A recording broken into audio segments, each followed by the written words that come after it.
Mister নিসর্গের প্রথম metro rail ভ্রমণ। স্বাগতম আমার ইউটিউব চ্যানেল মিস্টার নিসর্গ ওয়ার্ল্ড এ।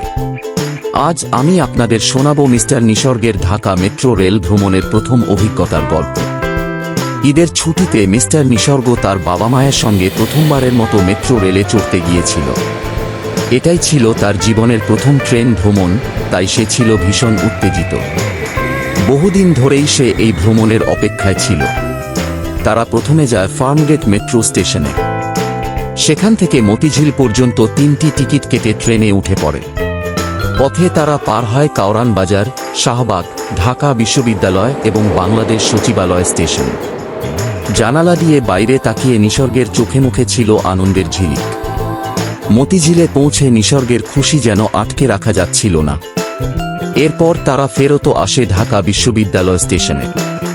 সেখান থেকে নিসর্গ কিনে নেয় ইউনিকর্ন খেলনা, আর তার বাবা মা উপভোগ করেন চা আর আইসক্রিম। এরপর তারা যায় নীলক্ষেতে বই কিনতে। দিন শেষে সবাই হাসিমুখে বাড়ি ফেরে। নিসর্গ বলে, আমি আবারও মেট্রো ট্রেনে চড়তে চাই। ধন্যবাদ ভিডিওটি দেখার জন্য। অনুরোধ করব, চ্যানেলটি লাইক দিন, সাবস্ক্রাইব করুন আর কমেন্ট করতে ভুলবেন না। দেখা হবে পরের ভিডিওতে।